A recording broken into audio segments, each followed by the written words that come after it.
Peace and blessings, family. I am Astarius Miraculi, and this is day 10 of 100 days of healing for my atonement unto women. Dear women, I found great joy during those times when I've been wise enough to be your champion and your supporter. But in order to champion you and support you fully,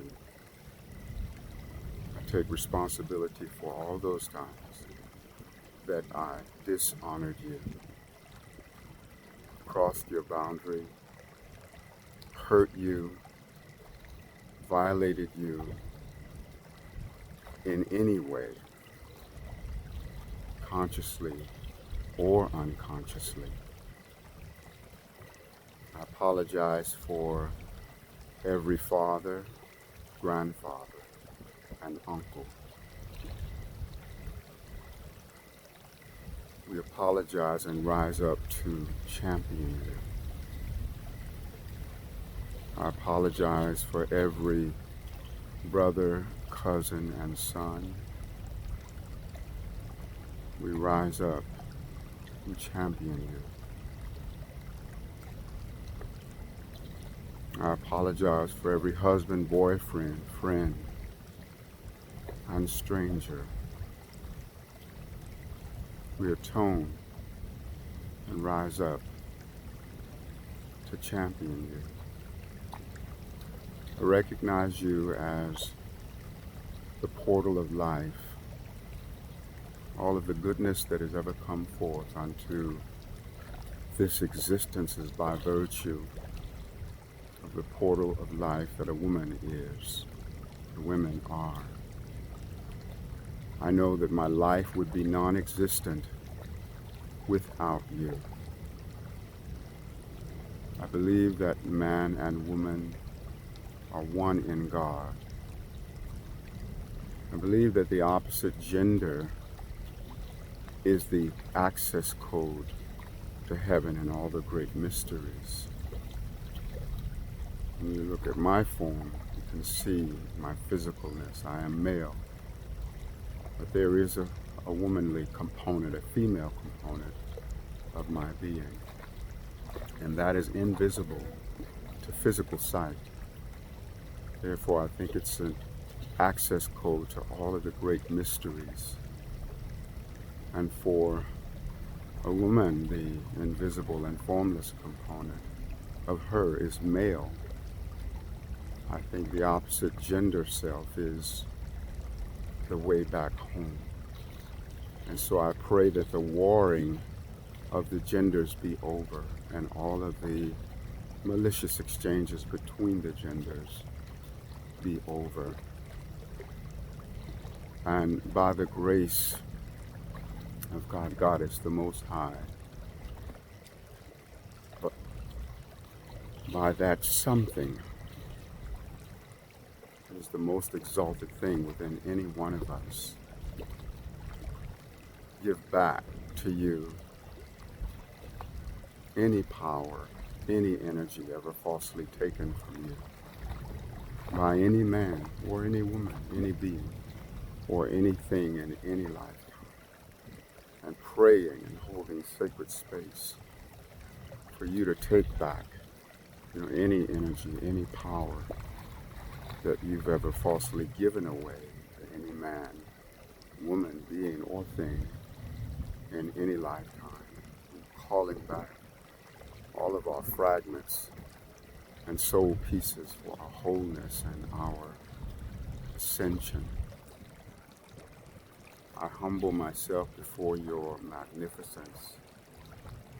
I recognize you as my teacher.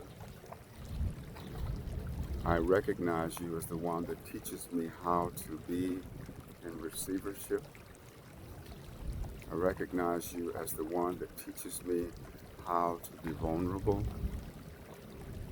sacred guts on the table, to be in my emotional honesty.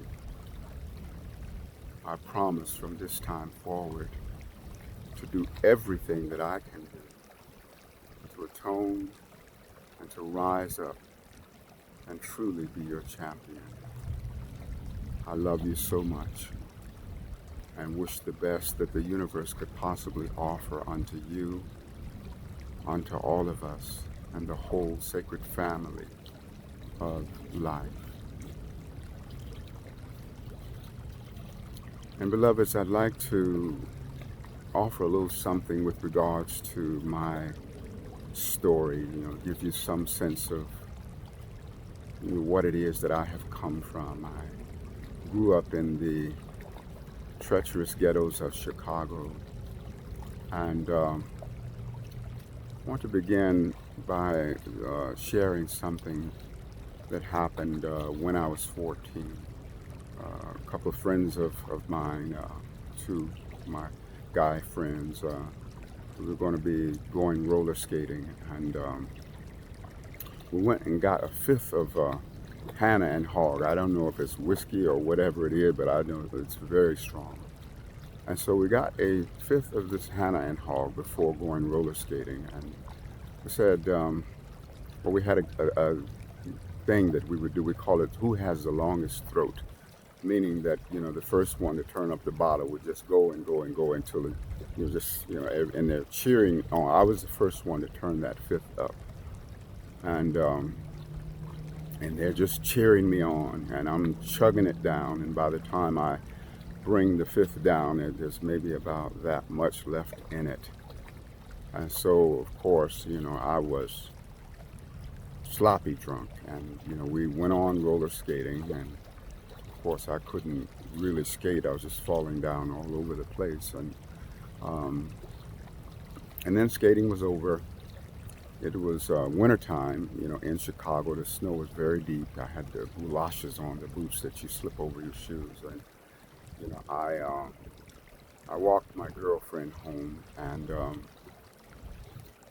and then I proceeded to go home. It was a 15-minute walk to get home, and I walked in the door, opened the door with my key, and I let myself in, and I remember taking my boots off and setting them down by the door.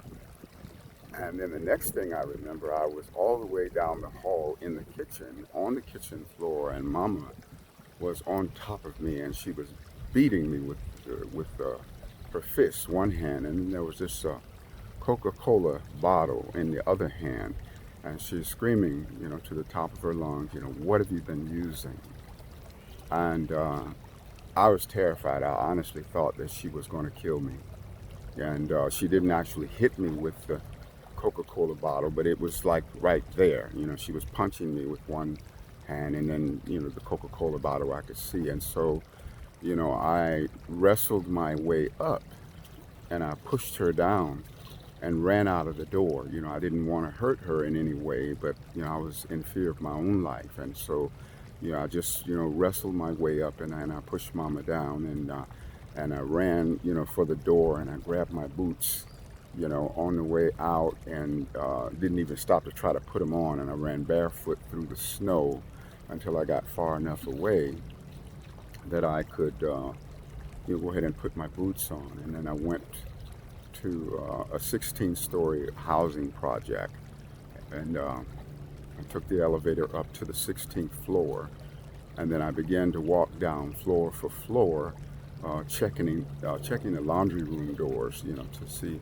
if I could find a place where I could find refuge and heat. And so I think I must finally got down to the 11th floor, and I found a laundry room door that was actually open. And I went in there, and I spent the night, in there, and I was warm. I did lay on that concrete, floor there. And I remember there was a mouse in there, and I felt so comforted that there's this little life force was in there, with me. And so then, the night went by, and I kept calling home. I was afraid to actually go back, but I would call on a telephone. And I got no answer. And so for 3 days, I stayed out in the streets. And, finally, after getting no answer, I began to be worried, about my mother. Because even when I pushed her down and ran out, I never heard another thing. And my mom was a very intense person. And, her nature would have been, she'd have been up off that floor and on me, but there wasn't that. So I got the courage to go home. I went home, and then there was a note, on the dresser. It says your mom is in the hospital, and so I went to the hospital, and there my mama was there with a big cast on her leg. So when I pushed mama down, I'd broken my mama's leg. I felt so bad, and wasn't wanting to hurt her, just wanted to get away because I was truly afraid for my own life.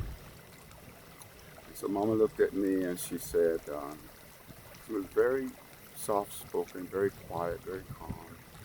And she asked me, she said, have you been going to school? And I said, no. She said, have you been staying at home? I said, no. She said, well, I want you to do two things for me. I want you to go back home, and I want you to go back to school. And I said that I would. And but she stayed in the hospital for another day or two. I don't remember exactly. And sometime later, my aunt shared something with me, and that was that my mom had her own personal rule that she would never whip me or discipline me when she was drinking. And that night she had been, and she broke her personal rule, and then I broke her leg, trying to get away and save, my life. So that's, some of where the actual feeling terrified of my mother, got launched. Even before then, because my whippings were very intense always, and they were long, and she would vent when she would whip me. I didn't get a lot of whippings because it was so intense that I did everything that I could do to not get whippings. She was also very, very strict because I was the only child, and all of my friends had more privileges than me, and I felt very ashamed, because I didn't feel like I was even having, I didn't feel I was equal to my friends because everybody had more privileges than I had. Everybody could stay out longer than I could stay out and all of that. And then at age 16, I was very disobedient, and Mama said, you're not going to obey the rules, and so you got to go. I used to always feel like it was a mutual agreement, but really, Mama was, if you don't do what I say do, you gotta leave. And Mama gave me enough rent for a month. She said, you go get a place, you're on your own. And so I took to the streets, and of course I got a little place, and I wasn't there more than a month and a half, maybe at most. I had no way to really take care of myself. I had no job, and I had at that time dropped out of school. And then I started hanging around the whole house on 47th Street. And I got the job of being the doorman at the Whole House. My job was to collect the money for the room. It was like $3 for the room for 10 minutes, and so I would collect the $3 and time them. They would get 10 minutes, and when the 10 minutes was up, knock on the door for them to come out. And all of my role models is pimps and hoes and gangsters and thieves, and I was thinking I wanted to be a part of that. And for 6 years, was a part of that. But for 3 years, I just lived on the streets. Sometimes I slept, on the floor there at the Whole House. Sometimes I slept in the gambling houses, head over the table. Sometimes I slept on the L train, from one end of the line to the other. Sometimes, I had slept so many days without even having taken my shoes off. My feet were swollen, and I didn't even realize that I was homeless. It was a very interesting kind of a thing. I just felt like, well, I'm having a hard time right now, but I'm going to get through it. I was actually homeless, for 3 years. And then by the time I was maybe right either latter part of 18 years old or 19 years old, I started learning how to take care of myself. Still a part of that, crazy ghetto treachery, but was able to, you know, maintain a place and pay my rent, and all of that kind of thing. And then something happened at age 21. I fell in love with a woman, and I didn't want to feel that way about anybody because I had hatred, toward women because when Mama put me out, I had hatred toward my mom. I had hatred, towards all women. And so at age 21, this woman comes into my life, and she's a part of that treachery as well. And I fall in love with her. And the way that I discovered that I was in love with her, we were at my house, and we were smoking ganja, and she started having some kind of an attack, like she was going to die right there in my house. I wind up having to take her to the hospital, and as it turned out, she was only hyperventilating. But it was in that moment that it looked like she could die, that I realized that I was so deeply in love with her. And I was very angry with myself because I didn't want to feel that way towards anyone. My intellect was king and queen. That was all I trusted. And but it was nothing I could do about it. I was in love, and um, I learned that the Most High had a plan for me because that relationship lasted for 9 months. And my first mystical experience with actually having a conversation or feeling Creator speak to me, was we had a party. We used to give these parties and charge a fee for admission. And everybody was doing what they were doing. And I was hanging out by myself and laying on the floor, and I had my head, in my hand like that, and there was a piece of music on playing by Les McCann called Invitation to Openness. And suddenly I went into cosmic romance with God. And inside my being, I kept saying, I love you, God. I love you, God. I love you, God. Just like that. And I stepped back and looked at myself because, I never was in relationship with God. In fact, I was so twisted that once upon a time I was praying to the pimp God, and there's no such thing. But as I would say, I love you, God, its bliss waves were just rolling over me. And God spoke to me from within and said, this relationship has done what it was meant to do. It's time for it to be done. And I said, okay, God, I will end it. Because I knew, just as clear as I'm standing here, that was God speaking to me from within my being. So I ended the relationship, and I was in tremendous emotional pain because I was still in love. And I remember she didn't want to let go, and we still were in this same social club. And she would, whenever we had these parties, she would be pushing up against different men, in front of me to make me jealous. And, it was so painful to witness that. And I remember, one day I was just in so much pain, at home. And this guy had left some cocaine in my house. I wasn't into that kind of thing. But I was trying to find some release. I said, well, maybe if I snort the cocaine, I can find some relief. And my heart started beating like it was going to jump out of my chest. And of course, that made it worse, than it was. And I fell down on my knees, and I started saying, I wish no longer to be in love. And then I sat down on my little table, and I wrote a formula to fall out of love. And it was like an affirmation, and I just, learned the power of affirmations because in 3 days I didn't have any human love left. I had compassion, and then, the spiritual thing began to happen so strongly within me that I could no longer be a part of the social club or even the people that I knew because everybody I knew was of that street life. And so finally, it was like 3 days before my 22nd birthday. January 23rd, 1973, and my rent was due. It was only $80. I didn't have it because I wouldn't do the things I had previously done to make money, and I had $30 to my name, and I had had an astrological reading And in this reading, it kept saying I would benefit from an investigation of metaphysics and occult and spiritual types of things.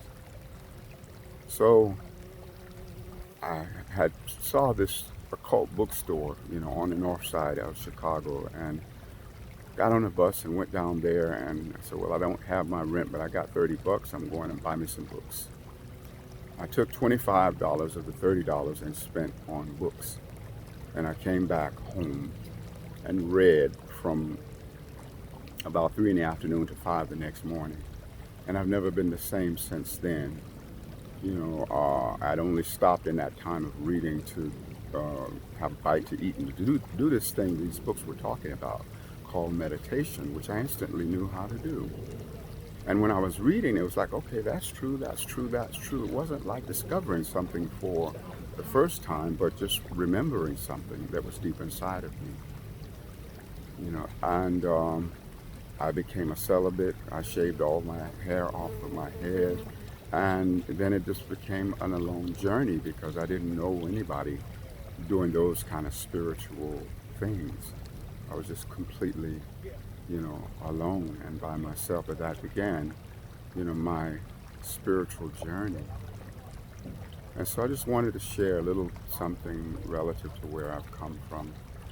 And I love you so much. I thank you for taking this journey with me, and with you too, of course. And I thank you for your prayers. I thank you for believing in me, and I thank you for holding space for my redemption. Because I am committed to truly be an impeccable champion of Goddess of Women ad infinitum. Thank you. I love you.